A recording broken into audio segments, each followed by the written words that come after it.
नमस्कार, मैं हूं ब्रिज द्विवेदी। कमोडिटी के इस खास शो मंडी मास्टर में आप सभी का स्वागत है। कमोडिटी बाजार खुल चुका है। कहां पर दांव लगाया जा सकता है, किस कमोडिटी में खरीदारी की जा सकती है, किसमें बिकवाली, इन सभी मुद्दों पर बातचीत की जाएगी। इस शो के दौरान विस्तार से चर्चा की जाएगी। हमारे साथ दो खास मेहमान जुड़ रहे हैं।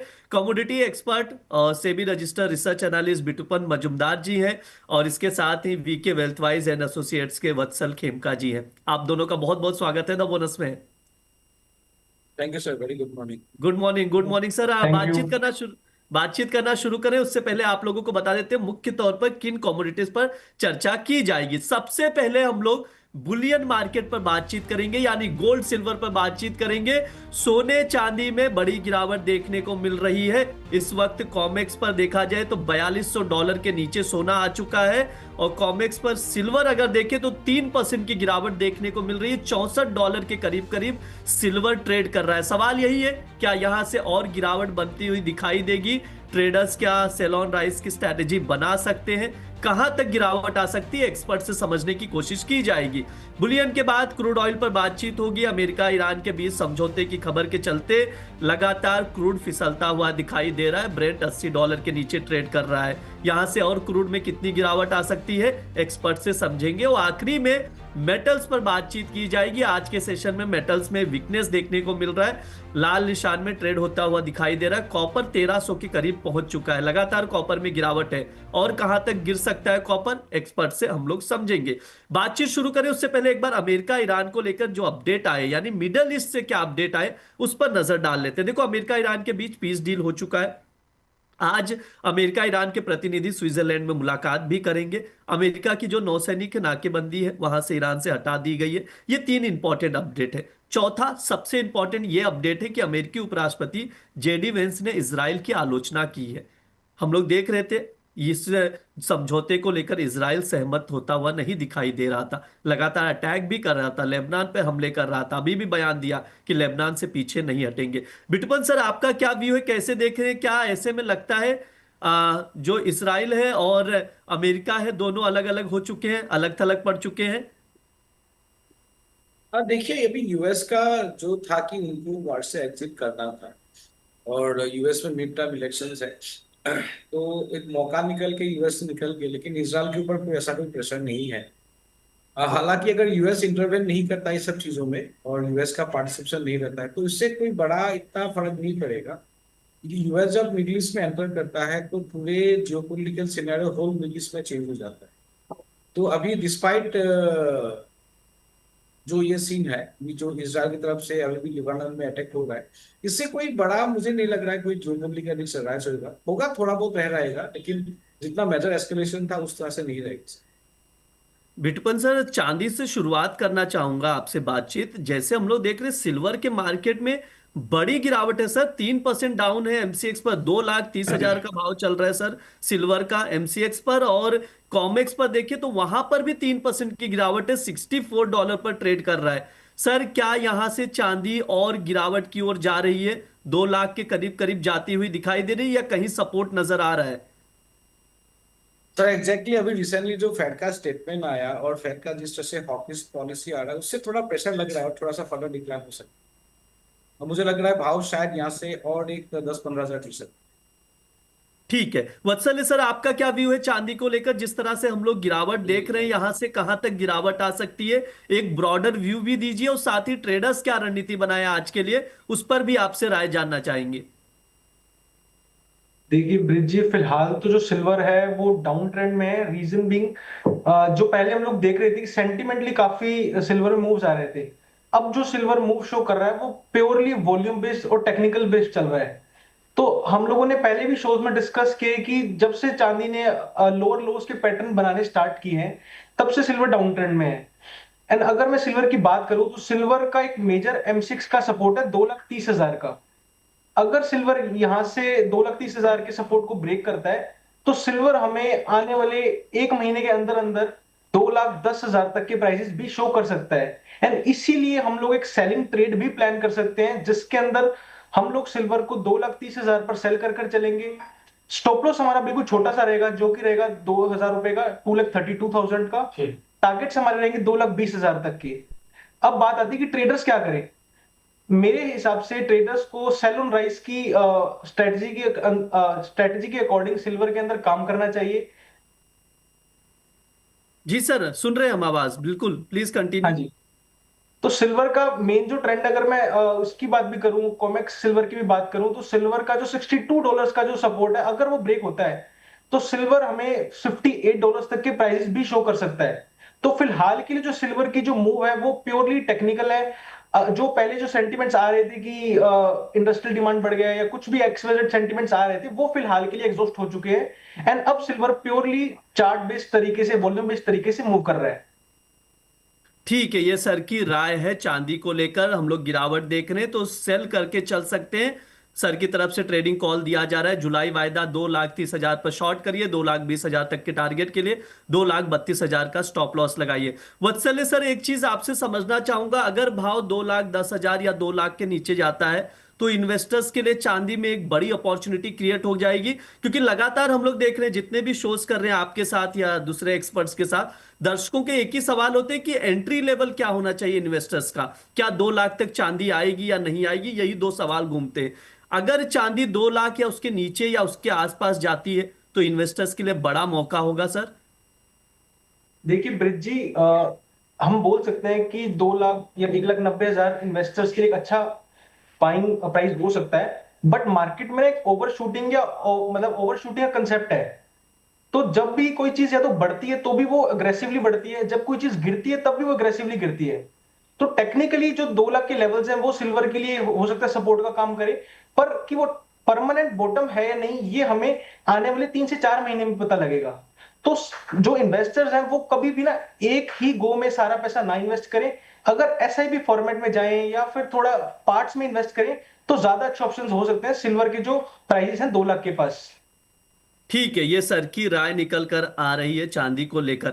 और भी मैं चांदी पर आपसे सवाल लूंगा, लेकिन उससे पहले गोल्ड पर नजर डाल लेते हैं। गोल्ड भी टूटता हुआ दिखाई दे रहा है, $4176 पर ट्रेड कर रहा है, 1.5% से ज्यादा कॉमिक्स पर गिर चुका है गोल्ड का भाव। एमसीएक्स पर देखा जाए तो वहां पर भी करीब करीब 2% की गिरावट देख रहे हैं, 1,46,400 का भाव चल रहा है।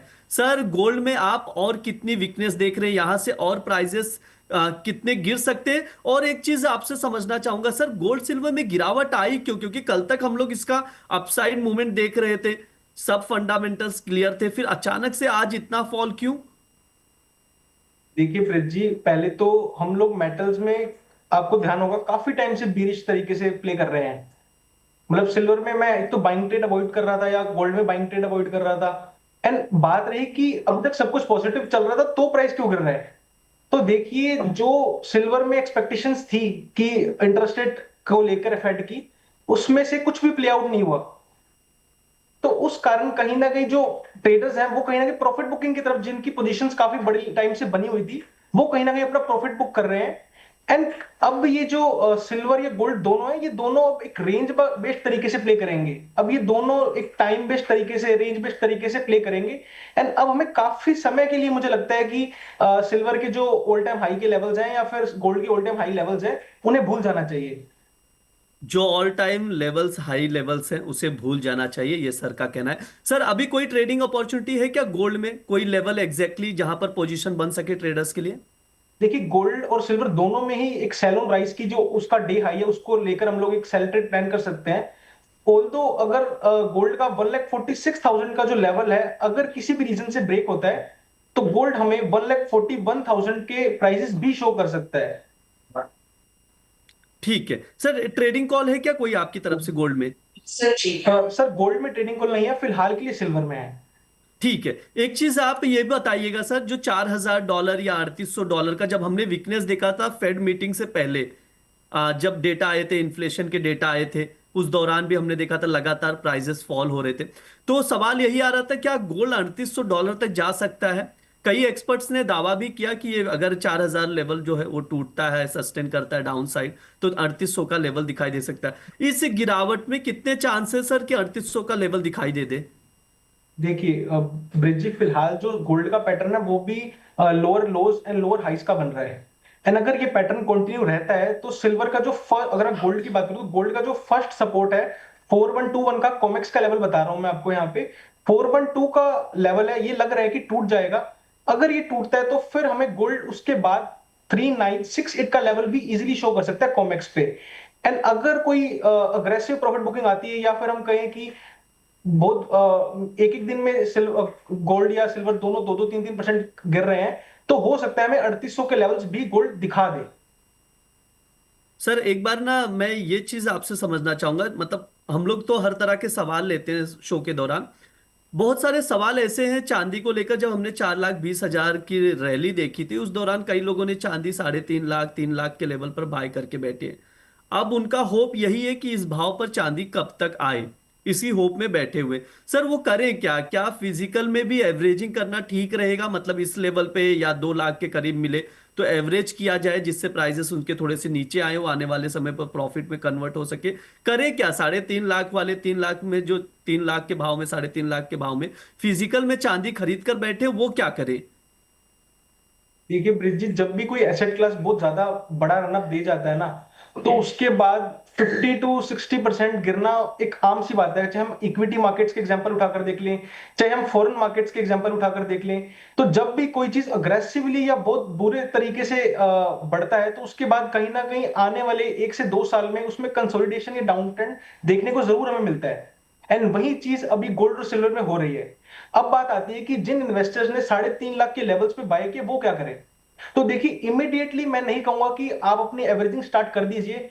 फिलहाल के लिए मेरे को लगता है कि जो इन्वेस्टर्स ऑलरेडी 3.5 लाख पे बैठे हैं, उन्हें थोड़ा सा वेट करना चाहिए। अगर सिल्वर किसी रीजन से बहुत ज्यादा बेरिश सेंटीमेंट क्रिएट कर देता है, जैसा कि पॉसिबल है मार्केट में हमें सिल्वर 1,80,000 भी दिखा दे, तो वहां पे वो लोग एवरेज करना स्टार्ट कर सकते हैं। उसके बाद जो उनकी ओवरऑल एवरेज आएगी, वो कहीं ना कहीं इन प्राइसेस कंपैरिजन में बेटर आएगी। ठीक है, ये सर की राय निकल कर आई। सर एक बार ईटीएफ का व्यू दे दीजिए, गोल्ड सिल्वर ईटीएफ को लेकर क्या रणनीति बनाकर चल सकते हैं, जो ऑलरेडी इन्वेस्टेड है स्कैटर्ड वे में। या अगर किसी को प्रॉफिट हो रहा है तो प्रॉफिट बुक कर ले, और डिप आए तो फिर से नई एंट्री करे। क्या करें एग्जैक्टली अभी? देखिए, अगर मैं ईटीएफ इन्वेस्टर्स की बात करूं, तो अगर हम ईटीएफ को या फिजिकल सिल्वर के या गोल्ड के प्राइस को देखें, तो जो उनकी ईटीएफ है वो in comparison to physical prices discount पर ट्रेड हो रहे हैं। अगर मैं गोल्ड की बात करूं, तो गोल्ड का जो ईटीएफ है वो गोल्ड के अंदर अगर हम 10 ग्राम्स की बात करें, तो अप्रोक्सीमेटली 10,000 रुपए के आसपास हमें डिस्काउंट में मिल रहा है। तो जो इन्वेस्टर्स है ईटीएफ के, वो हमेशा एक लंबे विजन को लेकर चले। एंड वो लोग एक एसआईपी फॉर्मेट में अपनी सिप को कंटिन्यू रख सकते हैं, क्योंकि ऐसे प्राइसेस जरूरी नहीं है हमें यहां से 2 महीने बाद मिले। ठीक है, ये सर की राय। सर एक यूएस डॉलर इंडेक्स का चार्ट आप ओपन कर लीजिए, मैं चाहूंगा एक बार थोड़ा लेवल्स बता दीजिए। अभी 100.97 पर मैं देख रहा हूँ यूएस डॉलर इंडेक्स को। क्या व्यू है, कौन से लेवल इंपॉर्टेंट है? क्या 100 के ऊपर अभी भी सस्टेन करता हुआ दिखाई देगा, 101 तक भी जाएगा?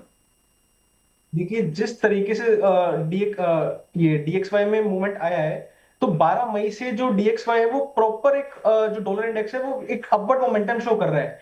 एंड जिस तरीके से ये डीएक्सवाई आज भी ट्रेड कर रहा है, तो लग रहा है कि यहां से हमें 102 तक के लेवल्स भी इजीली यूएस डॉलर इंडेक्स में दिख सकते हैं। एंड अगर डॉलर स्ट्रॉन्ग होगा, तो जाहिर सी बात है हमारे जो मेटल्स है वो वीक रहेंगे। जी बिल्कुल। एज अ सेफ डिमांड के रूप में डॉलर के डिमांड बढ़ती हुई दिखाई देगी, तो ऑब्वियस सी बात है गोल्ड सिल्वर में वीकनेस देखने को मिलेगा। आज के सेशन में हम लोग देख रहे हैं बड़ी गिरावट है, 3.5% सिल्वर टूटता हुआ दिखाई दे रहा है, $64 के नीचे आ चुका है। और अगर गोल्ड की बात की जाए तो वो भी करीब करीब 2% की गिरावट हम लोग देख रहे हैं। एक बड़ी गिरावट की ओर गोल्ड सिल्वर जाता हुआ दिखाई दे रहा है। तो जो भी ट्रेडर्स हैं अगर पोजीशन बना रहे हैं तो सतर्क रहे, थोड़ी सी चीजें समझे, स्टॉप लॉस मस्ट है, अपने रिस्क फैक्टर का हमेशा ध्यान रखें।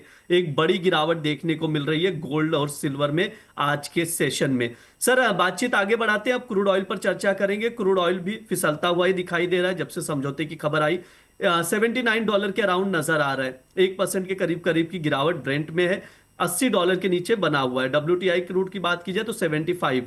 घरेलू बाजार में भी देखें तो क्रूड ऑयल का भाव टूटता हुआ दिखाई दे रहा है। सर करें क्या? मतलब हरे निशान में है अभी क्रूड ऑयल, हालांकि वीकनेस ही ये कंटिन्यू। सर किया क्या जाए क्रूड ऑयल में, क्या रणनीति है, आपका क्या व्यू है?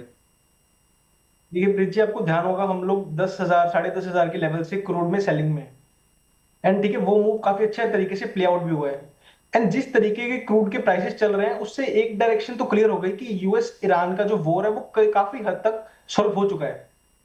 तो अब यहां से जो क्रूड है वो एक रेंज बेस्ड तरीके से ट्रेड करेगा। हम ऐसा नहीं बोल सकते कि क्रूड वापस 6000 या 5500 के लेवल्स अभी दिखा देगा हमें, क्योंकि जो क्रूड है वो ओवरऑल जो ऑल टाइम हाइज है वहां से काफी अच्छा नीचे शो कर चुके हैं प्राइसेस हमें। तो फिलहाल के लिए जो क्रूड है वो एक रेंज बेस्ड तरीके से ट्रेड करेगा। अगर मैं M6 के लेवल्स की बात करूं तो मुझे लग रहा है कि 700 क्रूड के लिए सपोर्ट का काम कर सकता है। वहीं 8000 का जो लेवल है वो क्रूड के लिए एक स्मॉल टाइम रेजिस्टेंस का काम कर सकता है। तो फिलहाल के लिए जो क्रूड है वो एक तरीके से रेंज बेस्ड तरीके से रह सकता है। ट्रेडर्स क्या कर सकते हैं कि ट्रेडर्स कहीं ना कहीं कॉल एंड पुट दोनों सेल कर कर एक स्प्रेड बनाकर ट्रेड कर सकते हैं। सेलिंग में ज्यादा अपॉर्चुनिटीज मिलेगी क्योंकि क्रूड यहां से कोई भी वाइल्ड मूव शो करने की कैपेसिटी नहीं रखता। सर क्रूड की जो ये गिरावट है, एक ब्रॉडर व्यू अगर मैं आपसे समझना चाहूं, तो क्या ये गिरावट $70 और उसके नीचे अगर ले जाएं तो $60 के आसपास भी क्रूड पहले जैसा दिखाई दे सकता है, या अब वो पॉसिबिलिटी नजर नहीं आ रही, उतनी गिरावट नहीं आएगी? देखिए ब्रिज जी, क्रूड हमें वापस वही पुराने मार्क जरूर दिखाएगा, पर इमिडिएटली हम ये नहीं एक्सपेक्ट कर सकते कि हमें 60-65 डॉलर के लेवल्स दिख जाए क्रूड में। रीजन बिंग कि अभी यहां से सिचुएशंस नॉर्मल होना स्टार्ट हुई है। तो 2 से 3 महीने किसी भी चीज को लग जाते हैं एक अपने नॉर्मल प्रोडक्शन में आने में, या फिर हम कहें कि वो जो पूरा जो डिलीवरी रूट है वो पूरा स्मूथ तरीके से चल रहा है नहीं चल रहा। तो ये कुछ फैक्टर्स हैं जो काफी क्रिटिकल रहेंगे या फिर इंपॉर्टेंट फैक्टर्स रहेंगे क्रूड के वापस पुराने भाव को दिखाने के लिए। तो सर बाइंग जोन में तो नहीं रहना है ना ट्रेडर्स को, ये क्लियर कट रहा है, करेक्ट? बिल्कुल। क्रूड के अंदर जब भी आप ट्रेड प्लान करें तो ट्राई करें कि जब भी क्रूड आपको बढ़ा हुआ दिखे किसी भी दिन, तो वहां से आप लोग एक सेलिंग ट्रेड प्लान कर कर चल सकते हैं।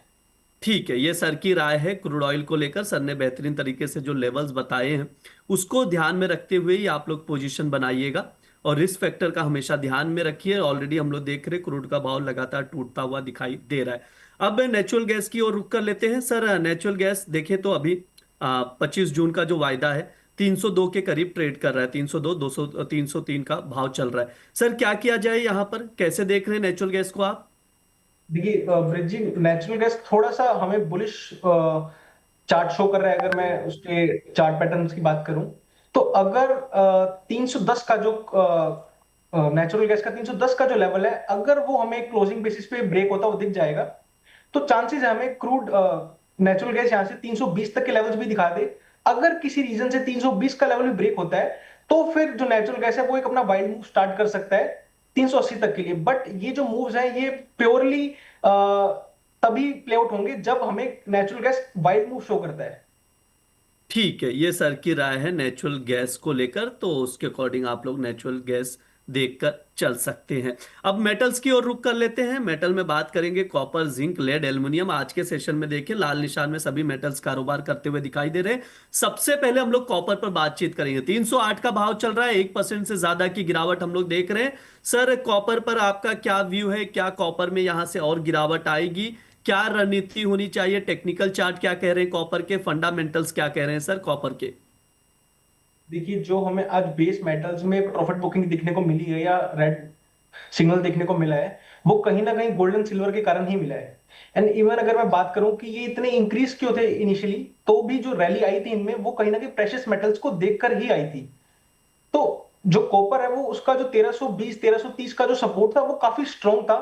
बट जिस तरीके से गोल्ड एंड सिल्वर में प्रॉफिट बुकिंग या डाउन साइड हमें देखने को मिल रहा है, तो कॉपर के भी अच्छे चांसेस हैं कि ये अपना जरूर इस लेवल को ब्रेक करेगा। एंड जो उसका नेक्स्ट सपोर्ट जोन है जो कि 1290 तक का है, वहां पर भी हमें कॉपर आते हुए दिख सकता है टेक्निकली। तो हम लोग कॉपर में एक सेल ट्रेड प्लान कर कर चलेंगे जिसमें हम लोग जुलाई की कॉपर को सेल करेंगे। टारगेट्स हमारे रहेंगे 1290 तक के, एंड स्टॉप लॉस हमारा रहेगा 1340 तक का। ठीक है, ये सर का व्यू है कॉपर को लेकर। ट्रेडिंग कॉल स्क्रीन पर है, नोट डाउन करके चल सकते हैं। 1326 पर शॉर्ट करें, 1290 तक के टारगेट के लिए 1340 का स्टॉप लॉस लगाएं। कॉपर में वीकनेस लगातार कंटिन्यू दिखाई दे रही है, गिरावट देखने को मिल रही है। आज के सेशन में भी 1% से ज्यादा का भाव टूट चुका है। सर एल्युमिनियम पर आपसे राय लूंगा। 355 का भाव चल रहा है, हमने 397 98 तक जाते हुए देखा। 400 का जो साइकोलॉजिकल लेवल है वो टच नहीं कर पाया एल्युमिनियम। हम लोग ने देखा जब से अमेरिका ईरान के बीच युद्ध शुरू हुआ, स्टेट ऑफ हॉर्मुज के ब्लॉकेज हुए, तो उसके वजह से, क्योंकि एल्युमिनियम 9 से 10% वहां से स्टेट ऑफ हॉर्मुज से सप्लाई होता था, प्राइजेस में अपसाइड मूवमेंट देखने को मिला। लेकिन वहां से समझौते की खबर के चलते हम लोग लगातार एल्युमिनियम में गिरावट देख रहे हैं, 355 पर आ गया है। क्या यहां से भाव 300 के नीचे भी जाता हुआ दिखाई देगा क्या सर, या इतनी गिरावट की अब संभावना नहीं है? देखिए ब्रिज जी, वैसे तो मेरा एल्यूमिनियम पे कोई व्यू नहीं है, बट फिर भी एल्यूमिनियम के हमें 300 तक के प्राइसेस अभी इतने इजीली नहीं दिख सकते। ठीक है सर, जिंक पर क्या व्यू है? 368 का भाव चल रहा है, जिंक में कौन से लेवल्स इंपॉर्टेंट नजर आ रहे हैं? सर जिंक कहीं ना कहीं 370 का जो लेवल है इसका, वो कहीं ना कहीं जिंक के लिए फिलहाल के लिए एक रेजिस्टेंस की तरीके से ट्रेड करेगा। ऑल्दो जिंक अपने रेजिस्टेंस के पास बहुत स्ट्रांगली ट्रेड कर रहा है, पर जिस तरीके से बेस मेटल्स के अंदर या फिर प्रेशियस मेटल्स के अंदर हमें प्रॉफिट बुकिंग या डाउन ट्रेंड देखने को मिल रहा है, तो फिलहाल के लिए हम जिंक के अंदर अभी कोई बुलिश ट्रेड नहीं लेंगे जब तक हमें एक अच्छी क्लोजिंग नहीं मिल जाती 370 से ऊपर की। ठीक है, ये सर का व्यू है जिंक को लेकर। सर एक बार निकेल और लेड पर एक व्यू दे दीजिए, अगर आप ट्रैक कर रहे हैं दोनों को तो। सर अगर निकल की बात करें तो निकल फिलहाल जो 1703 का जो इसका सपोर्ट है उसे रिस्पेक्ट कर रहा है। अगर कहीं ना कहीं हम यहाँ से बाउंस बैक एक्सपेक्ट करें तो निकल हमें यहाँ से 1730 तक के प्राइस भी शो कर सकता है। बट फिलहाल के लिए वही बात है कि अगर बेस मेटल्स के अंदर प्रॉफिट बुकिंग कंटिन्यू रहती है तो जो निकल है वो हमें 1655 तक के प्राइसेस भी शो कर सकता है। अब देखिए यहां से जो भी हम बेस मेटल्स के अंदर ट्रेड लेंगे ना, वो कहीं ना कहीं प्रेशियस मेटल्स को देखते हुए लेंगे। अगर किसी भी दिन हमें प्रेशियस मेटल्स में कोई बहुत बड़ी प्रॉफिट बुकिंग देखने को मिलती है तो उसका इंपैक्ट हमें बेस मेटल्स पर भी देखने को मिलेगा। तो फिलहाल के लिए मैं यही कहूंगा किसी भी मेटल स्पेस के अंदर आप लोग एग्रेसिव बुलिश पोजीशन बनाकर ना चलें। ऑल्दो हो सकता है यहां से वापस रिवर्स आ जाए एकदम से, बट वो भी टेम्परेरी होगा फिलहाल के लिए। एंड लेड पर मेरा कोई व्यू नहीं है। ठीक है, ये सर की राय है तमाम मेटल्स को लेकर, तो उसके अकॉर्डिंग आप लोग रणनीति बनाकर चल सकते हैं। सर समय भी हो चुका है, डिस्क्लेमर दे दीजिए प्लीज। सो द बोनस के व्यूअर्स को मैं यही बोलना चाहूंगा that although we are SEBI registered research analyst, still जो भी हम लोगों ने यहाँ पर डिस्कस किया please consider it as a guidance, and before making any positions please consult it with your financial advisers. Thank you. जी सर, बहुत बहुत शुक्रिया सर आज की चर्चा में जुड़ने के लिए। मंडे मुलाकात होगी आपसे, आज के लिए बहुत बहुत शुक्रिया आपका। यह हमारा मंडी मास्टर शो है। इस दौरान बुलियन मार्केट, एनर्जी मार्केट और मेटल्स पर हम लोग विस्तार से बातचीत करते हैं। गोल्ड सिल्वर में बड़ी गिरावट देखने को मिल रही है। खासतौर पर चांदी की अगर बात की जाए तो घरेलू और इंटरनेशनल मार्केट में 3% की गिरावट देखने को मिल रही है। तो सतर्क रहें, लेवल्स टू लेवल्स काम करें। अगर आप लोग पोजीशन बना रहे तो स्टॉप लॉस जरूर लगाएं। इसके साथ ही अगर आप लोग कमोडिटी में ट्रेडिंग करना चाहते हैं तो धन ऐप का इस्तेमाल कर सकते हैं। टेक्निकल चार्ट और कई तरह की फैसिलिटीज है जिसका फायदा उठा सकते हैं। लिंक जो है डिस्क्रिप्शन बॉक्स और चैट बॉक्स में डाल दिया जाएगा, वहां पर आप जाकर धन ऐप डाउनलोड कर सकते हैं। फिलहाल के लिए शो में इतना ही रहेगा। आप लोग बने रहिए द बोनस के साथ। धन्यवाद।